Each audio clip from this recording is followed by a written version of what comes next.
Hello everyone, my name is Mr. McGregor and I'm a teacher. I teach modern studies at Dice Academy in Aberdeen. Welcome to this video. I'm sure a lot of you over the past couple of weeks have spent a lot of time with your attention towards what's happening in Israel and Gaza with the Palestinians. Just a crazy situation that's happening in terms of the conflict taking place, the humanitarian crisis that's kind of continuing to go on, and discussions about what should be done next.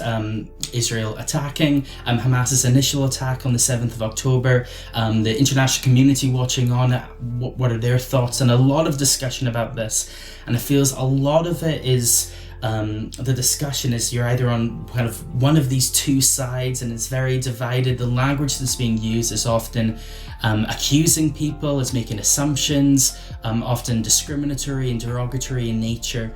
So I kind of hummed and hawed a little bit about making a video like this, but I thought it might be worth doing. I did something similar with the invasion of Ukraine, to just talk about this in a little bit more detail and hopefully make it accessible, especially for kind of the young people I teach. If you watch this, it'll hopefully help to unpack in a little bit more detail.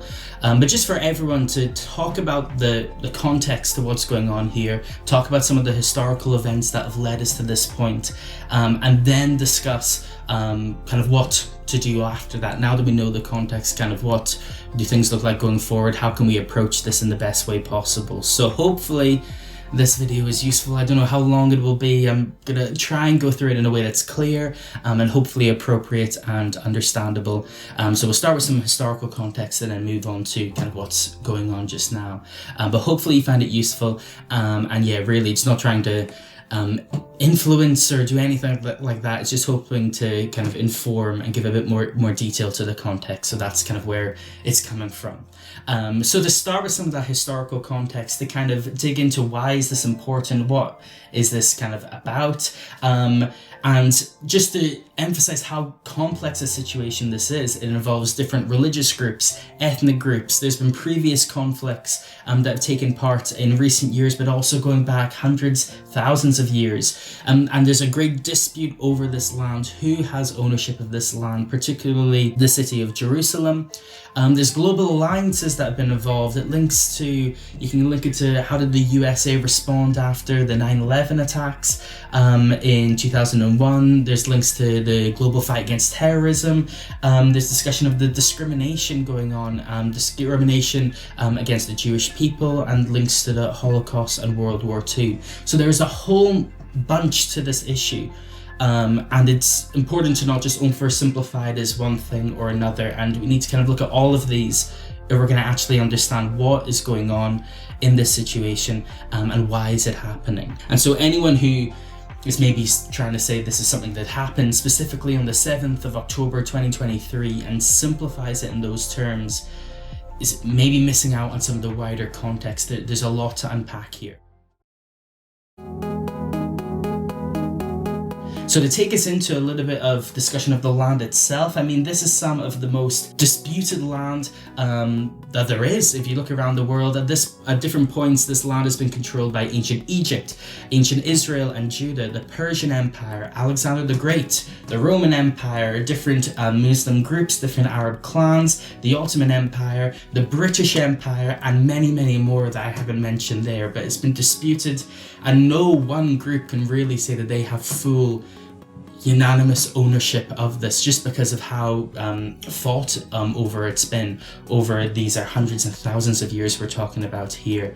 And these lands themselves are some of the most kind of precious lands to people in all of the world. They saw the birthplace of both Judaism and Christianity as major significant world faiths, the teaching of both guiding millions, and it's not too much to say billions of people around the world today. The key location of many of the central events of the Hebrew Bible and the Christian Bible, with both the Old and New Testaments. The city of Jerusalem itself is seen to have a major significance in Islam, with it being referenced by the Prophet Muhammad frequently for its virtues as a city, and believed to be the last place that Muhammad visited before he ascended to heaven. So this land is often referred to as the Holy Land. It is a major significance. It and the events that have happened there bring kind of hope and life to so many people. So it just makes it so much more painful that this land has been dominated by this conflict and division over a number of years and years. And so kind of that just gives you a flavor of the fact that this land has been contested, and this land is important to so many people, and that just sets the backdrop for this conflict. If we now look at some of the kind of history building on that, and kind of looking over the last 400 or 500 years or so, we see the Ottoman Empire, who were an empire over kind of a large portion of the world. They were in control of this land, largely interrupted from the 16th century through to early in the 20th century, when we had World War I. During World War I, we actually saw that the British forces, as well as forces from France and from Italy, actually fought beside Arab groups as part of kind of the Arab revolt, who were revolting and kind of wanting to have control from the Ottoman Empire. This included this land of Palestine, which at the time there was a majority of an Arab majority and only a small Jewish population of around kind of less than 15%. As part of the Allies' victory after World War I, they then decided they were going to split up the Ottoman Empire, and the different allies would have different elements of control over the land. And Britain were a key part of this discussion, as were France. It's something that they were even discussing during the war. They had an agreement called the Sykes-Picot Agreement, where they decided how the land would be divided up, and actually as part of that, agreeing that Britain would have control over the land, and we now think of it as the land of Palestine, this land we're discussing today. But that wasn't the only statement and declaration we had during World War I. We also had something called the Balfour Declaration, which was by Arthur Balfour. He was the British Foreign Secretary at the time, and in this declaration he declared that Britain, it was their intention to establish a national home for the Jewish people in Palestine. Assuming that Britain would have control over this land after World War I, they were going to take some of this land and make it a national home for Jewish people. So that was the picture after World War I, that Britain were going to have control of this land, and they were going to use this land, which at the time had a majority Arab population and a minority Jewish population. They were going to create a state for Jewish people, a national home in this land. And it's this wish to have this national home for Jewish people which gives us this term Zionism, which you've maybe heard a bit in the news and a bit discussed. And it's this kind of belief, this movement to establish this national home for Jewish people in the land of Palestine, because this was the same land in which Israel had back in the events of the Bible. In the Bible itself, the term Zion is used sometimes to reference the city of Jerusalem itself, but also sometimes to reference a particular kind of eastern hill just outside the city.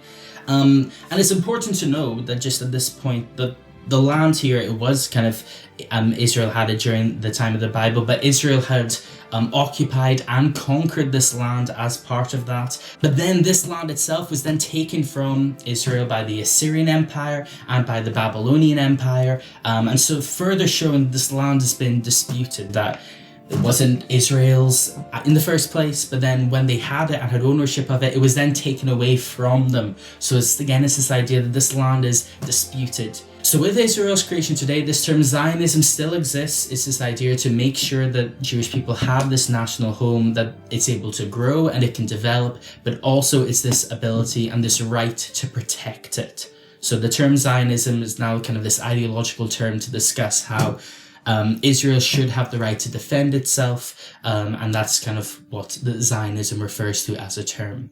So now building from that, we have the end of World War I. We can see kind of looking at the couple of maps here. The map on the left shows where after World War I in 1920, the borders of Palestine and how it borders with other nations, following on from World War I. The purple outline is showing where Britain had hoped to create this new national home for the Jewish people.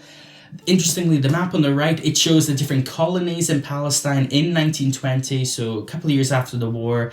The red dots are Palestinian, the kind of blue dots are Jewish, and the black dots show towns which have a mix of inhabitants. So this kind of shows us again that there was a kind of this Arab Palestinian majority compared to the Jewish population at this time. But that's kind of where we are, end of World War I, moving on from that. So following World War I and the Balfour Declaration, Britain were given their control over this land until this Jewish state had been created and were able to take over. There was a shift in the demographic and shift in who was living in Palestine at the time. The population went up from 700,000 up to 1,800,000, so well over doubling. The Arab population itself doubled. For the Jewish population, increased by more than 10 times. A lot of immigration, a lot of people moving to the land at the time, particularly Jewish people. A lot of this due to this rise in anti-Semitism and discrimination against Jewish people across Europe, particularly in Germany, and it became the official policy of Nazi Germany, and that builds us up into World War II. It's thought that about a quarter of Jews in Germany had left the country by 1938. But with this change in demographic, we also saw there start to be conflict.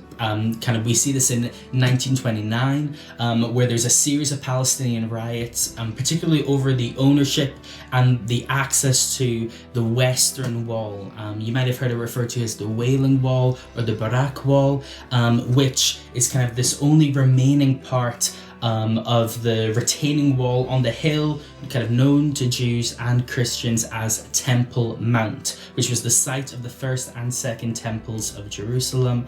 It's a place of prayer and pilgrimage which is sacred to Jewish people. It has major significance for Christians as well, for many of the same reasons as Jewish people, but also because Jesus visited the temple during his life and taught, worshipped there, and learned there. But it also has significance to Muslim people, believed to be the site where Muhammad ascended to heaven, actually at that same site. So it has significance across all of these different faith groups. The riots in 1929 primarily saw attacks on the Jewish population, with over 100 killed and many injured as well, but there were also Arabs who were killed and injured, and they weren't the only riots. There were more riots into the 1930s, and it led Britain, who had been in charge at this point, to come to the conclusion that it was not going to be possible for the kind of Palestinian Arabs and the Jewish people, in order to come together to form one state, that there was going to need to be a two-state solution. There was going to need to be one state, one country, one region for the Palestinians, and another group for the Jewish people. That was their conclusion, and there was some discussion of this, but it was ultimately interrupted by the events of World War II. During World War II, the world experienced the Holocaust. Between 1941 and 1945, Nazi Germany and its collaborators systematically murdered 6 million Jews across German-occupied Europe, around 2/3 of Europe's Jewish population.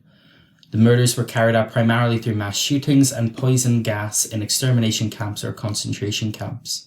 The Holocaust has been commemorated in museums, memorials, and in our shared culture. Billions of pounds of money have been paid out to Israel to offer some form of restitution, but this, of course, falls far, far, far short. The Holocaust has become central to our global historical conscious. It's a symbol of ultimate human evil, the type of event that should never be repeated in any small form. It should and must not be forgotten or the impact be minimized in any way. After World War II, tens of thousands of Holocaust survivors moved to Palestine, encouraged by this strengthening Zionist movement and this belief and hope that they would have a home for themselves after all that they'd experienced during World War II. During this time, the United Nations had been created. They were created just after World War II, and they had agreed with Britain and kind of made their own judgment that the best solution would be a two-state solution where this land of Palestine would be divided up into one state for the Palestinian Arab population and one state for the Jewish people. That way there would be space and a state for both groups. There would still be the success of this Balfour Declaration by Britain for the Jewish people to have this home, but there would also be land for the Arab people there. This two-state solution was widely agreed to by the Jewish community and by Zionist leaders. However, it was not agreed to by Arab leaders and neighbouring Arab countries. So there was a bit of limbo there. We've had end of World War II.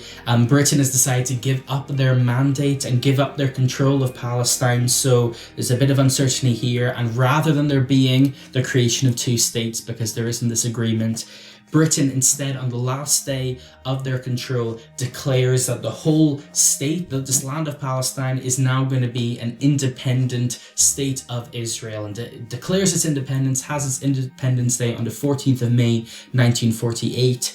But immediately, just after midnight into the next day, civil war breaks out with the Palestinian Arabs fighting against this newly created states. There's military groups who come in and support Palestine from neighboring countries, including Syria, modern-day Jordan, Egypt, and Iraq. And immediately there's conflict taking place. This conflict lasting over 9 months. Israel were eventually victorious, and in that they vastly increased the amount of land that they had control over, so much so that Israel after the war had got all of the land that the UN would have said that would have been theirs, as well as over half of the land that would have been for the Palestinian people. So Israel at the end of this war has much strengthened its position, has a lot more land. They'd even taken control over West Jerusalem, which would have been part of this independent city that was part of the UN's plan. That Jerusalem would have been independent, and so it wouldn't have been an area of conflict.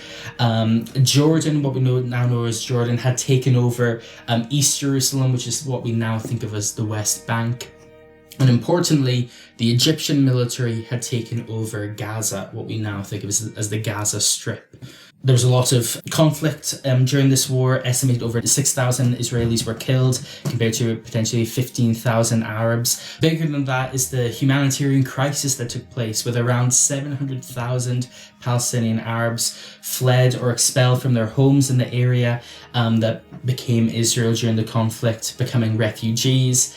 The Palestinians refer to this as a Nakba, or the catastrophe. And some are already saying today that the attacks that we're seeing by Israel on Gaza and the conflict is a second Nakba, and that we're seeing over 1.4 million people in Gaza forced to leave, and that we've kind of got a reoccurrence of these same events happening in 1948. So we've got a bit of formation here of some of the terms and places we're familiar with today, with Israel has control of much of the land, but we have the West Bank controlled by other forces, by Jordan, Gaza controlled by Egypt. So after the first Arab-Israeli war in 1948, sadly that wasn't an end to the conflict. Next we had the Suez Crisis, where Israel and Egypt went to war. Israel ended up having support from the UK and France over this conflict around access of the Suez Canal, and so there was conflict there. Then we had the 6-Day War, in which Israel was fighting against a number of the neighbouring Arab states and came out of that with a lot more land. And at this point, it led to the USA forming the strong link that they have with Israel, which continues to this day. The USA at this time, after World War II, sees the Soviet Union and their ideology and their views as their main rival, this communism that they're trying to fight against. So they're looking around the world for allies anywhere they can find countries who are aligned with them and might act as a protection against the spread of the Soviet Union's ideals. So they saw Israel as the perfect ally in the Middle East, where they were scared of the Soviet Union getting more control, that by having a strong ally in Israel, who in the 6-Day War had just managed to show their strength to their rival Arab countries, they saw them as a really strong ally to have, and that's what's continued to this day, with the USA still in full 100% support of Israel as a state and looking to protect and support them. Following on from the Six-Day War, we had the Yom Kippur War, where Egypt and Syria had a surprise attack on Israel. Some people have made similarities between the shock and surprise of the start of the Yom Kippur War with what we're seeing now with Hamas's attack on Israel, with over 1,400 civilians killed.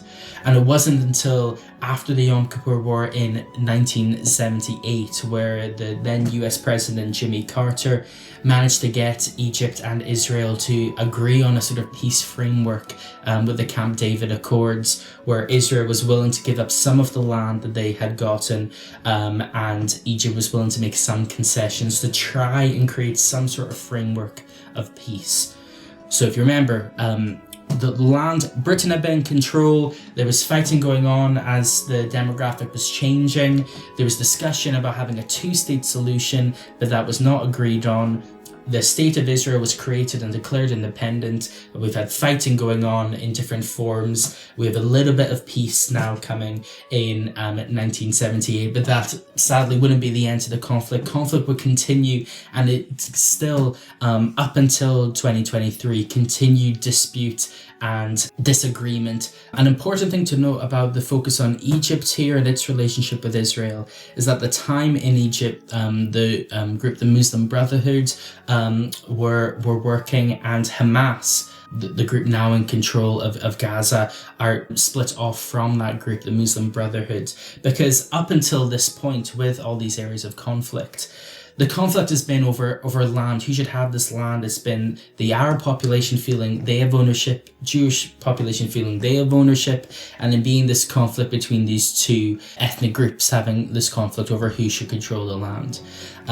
With the rise of Hamas, and they had involvement in some of the future conflict to take place during the 80s, and building on from that as they started to build up this network of control. That brings this religious element into things, where it's not just about Arab and Jewish, it's Jewish and Muslim, and bringing in a more religious focus to this conflict. So, with all of that context, knowing this land has been fought over for years and years, going back thousands of years, to the different groups have had claim over it, to the role of Britain, the role of the United Nations, all of these areas of conflict, trying to find peace, trying to find solutions, that kind of brings us to where we are today, where we have this ongoing armed conflict and humanitarian crisis taking place in Gaza, and there being uncertainty in this whole region, in Israel itself, but also spilling into the surrounding countries. So this ongoing armed conflict between Hamas-led Palestinian militant groups and Israel, which started on the 7th of October of this year. It was a Jewish holiday, and exactly 50 years after the start of the 1973 Yom Kippur War, so 50 years on from that conflict. Hamas had a coordinated surprise attack, which began in the morning. 5,000 rockets were launched from the Gaza Strip against Israel, while over 2,000 Palestinian militants across the border, massacring civilian communities, attacking defense bases near the Gaza Strip. Over 1,400 Israelis, mostly civilians, were killed, including 260 people at a music festival. Over 200 unarmed civilian hostages and Israeli soldiers were captured and were taken to the Gaza Strip. And as part of these 200 hostages, it included women and children. This led to Israel then retaliating with retaliatory strikes, declaring formal war on Hamas with aims of its total destruction, and believing that the only way they can have success is to totally destroy this group Hamas, viewing them as terrorists for what they've done and the nature of their attacks on Israel. And there's a lot of discussion about just how brutal those attacks are, and seeing that the only solution for them is to destroy Hamas and get rid of Hamas. And so that then has led to continued strikes and military actions by Israel into Gaza. And this has further led to this humanitarian crisis where there have been orders for civilians to leave Gaza. So you've got over 1.4 million people in Gaza who've been forced to flee. So it's a case of where are they going to go as refugees? It's a case of those people still in Gaza. How are they going to get the aid that they need? There was a long delay of any aid getting into Gaza, where now there has been some aid getting through, but it's still not nearly enough for the people living there. There have been calls and lots of different language used by Israel's allies and from just different people around the world commenting on this, people in support of Israel and their right to defend themselves, particularly coming from the USA backing Israel as their ally, the UK backing Israel as their ally. But there also being this discussion of this humanitarian crisis and what can be done in order to support those people who are there. It's led to the USA to change their messaging, as of some political parties in the UK and elsewhere, talking about the need for a pause in the conflict in order to give the humanitarian aid to those who need it.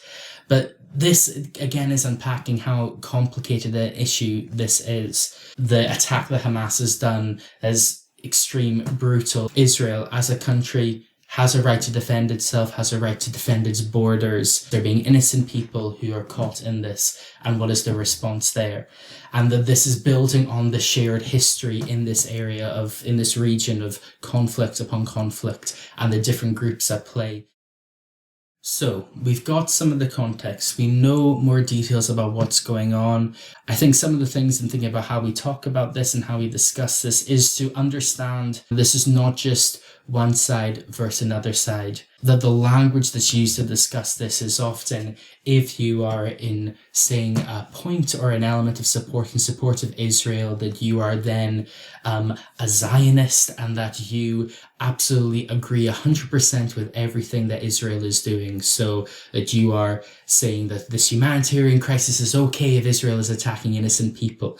But that's not the case if you only might agree with one thing. Similar terms, if you're feeling concerned for the innocent people who are caught up in this and are experiencing pain, their lives have been totally changed, that somehow you are then saying that Israel does not have the right to defend itself, and that then leads to claims of discrimination and anti-Semitism against Jewish people, and that not being the case as well. If feeling like there's only two sides and you have to pick a side, and that is inherently part of the issue here, and the feeling that there are only two positions when really the situation has so many different parts to it, and that the key thing in order to discuss this appropriately in a way that's not accusing people, in a way that is fair and that's honest, is to understand that and to listen to other people and hear the points they're making and to know how it fits in the wider context, to know how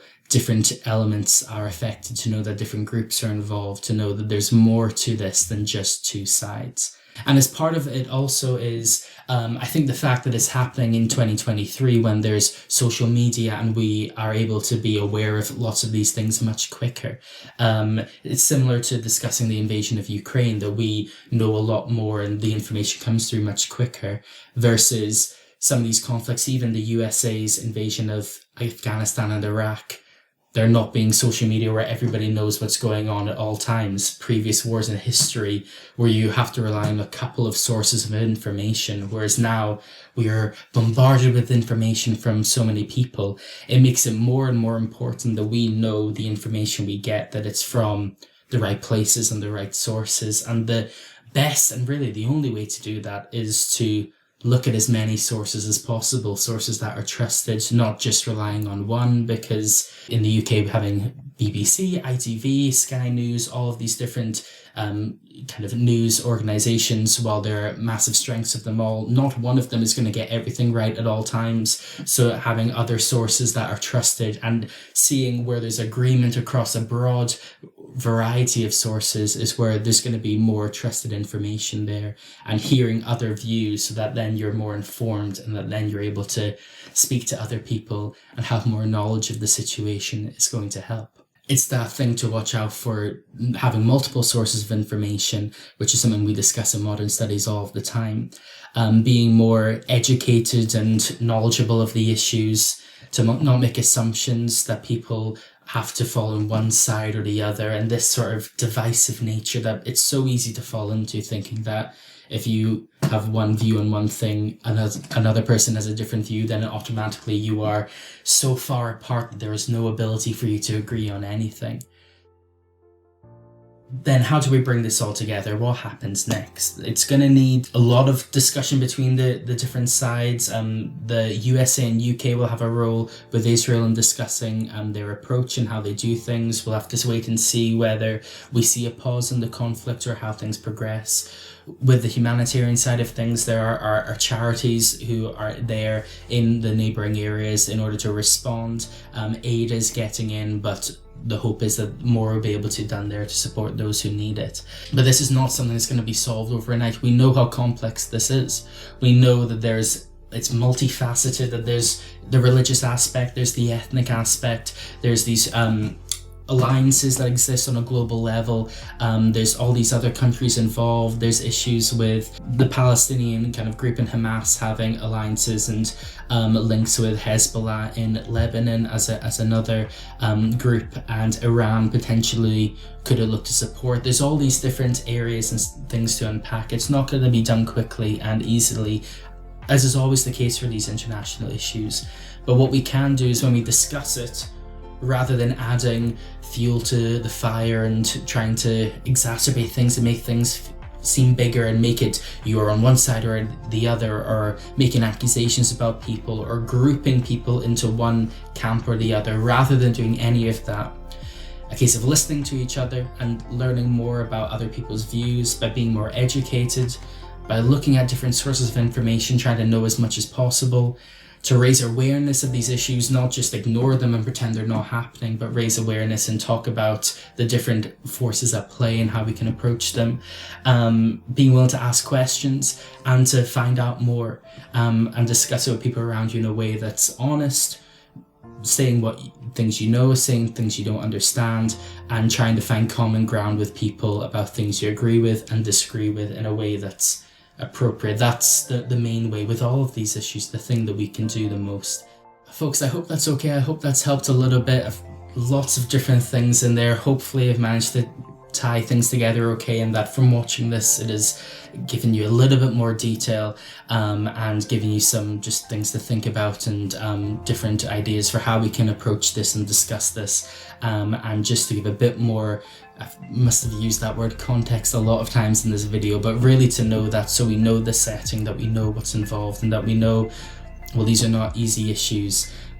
We know a bit more about them, and we're able to approach them in a way and discuss them in a way that raises awareness and is able to make sure that as we discuss things, we're able to do that in a way that's fair and honest, and helps each other to process what's going on.